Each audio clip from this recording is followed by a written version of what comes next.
the age of 14, Sydney-sider Isaac Mayers started his own agricultural business focusing on native bees. Now we jump forward to today, and Isaac is 18 years of age and is already becoming a mover and shaker in the bee world. So please, it is 4 p.m. in the afternoon. The school bell has definitely been ringing. Isaac has ran out of class and he's here on the Evoke Ag stage to give you his Future Young Leaders presentation. Give it up for Isaac Mayers. When I was in year 6, I was an eccentric little 11-year-old. I loved collecting coins. I loved the outdoors. I loved insects. I had grown up in the middle of Sydney, about as far removed from agriculture as you can get. I had plenty of ideas about what I wanted to be when I was older. A journalist, a teacher, an archaeologist. Something I had never considered was a career in agriculture.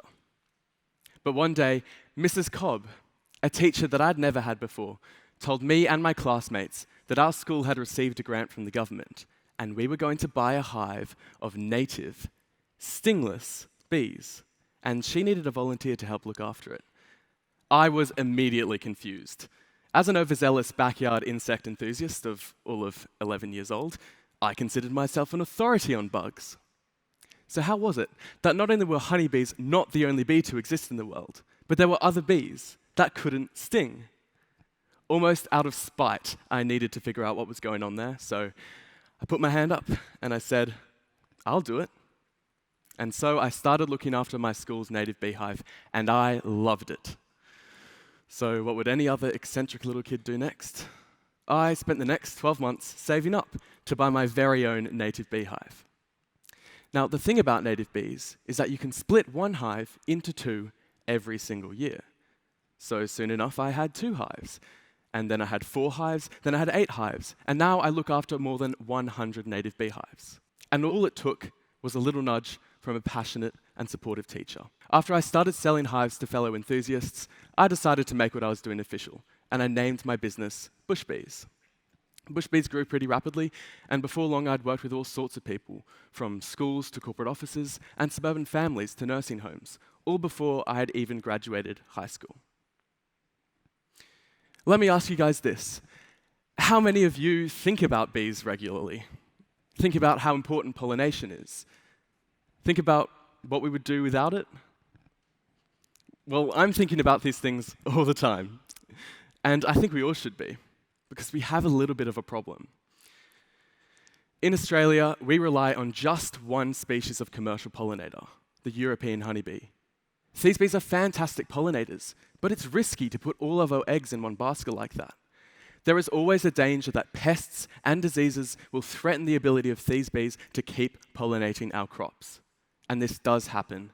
It happened just last year with the devastating varroa mite incursion, which threatened pollination across the country. But what if we had alternatives that could fill in the gaps when honeybees are struggling? That's where native bees can help out.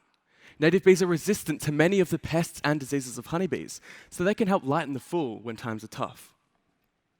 8 months ago, whilst that devastating varroa mite outbreak was in full force, I was going through the motions of Year 12 and the HSC. But I couldn't stop thinking about varroa mite and the bees, and that got me thinking about what the hell I wanted to do with my life.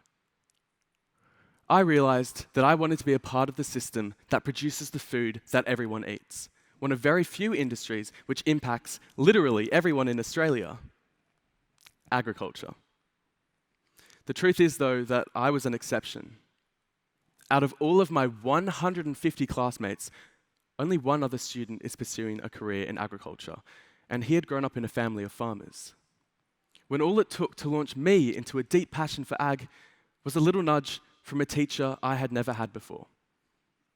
The key to this industry's labour shortage is our young people, and in particular, the largely untapped 75% of us young people that have grown up in cities with very little exposure to the potential of a future in agriculture. Today, I'm 18 years old. I go back to my primary school every year. I look after that original hive that sparked my passion. And you know who I love seeing? Mrs. Cobb. She's still there. And every year, she organizes for a class of students to watch me open up the beehive. For many of these kids, just like they were for me, this beehive is the closest connection that they have to agriculture.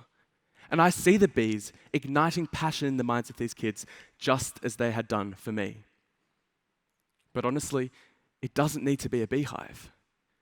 It could be as simple as a primary school having chickens, or a school turning traditional garden spaces into functional vegetable gardens. Even as little as having an agricultural representative at high school career days, something I never had. Young people, especially in cities, need some sort of opportunity to develop an interest in ag. And if we don't encourage this, then law and medicine and finance will continue to reign supreme in the minds of students, and agriculture will keep missing out on some of the best and brightest, when all it takes is a little nudge. I can't wait to see where Bush Bees takes me, but there's one thing that will always be important to me, and I hope all of you consider this too. I want to give as many other young people as possible their very own little nudge towards agriculture. Thank you.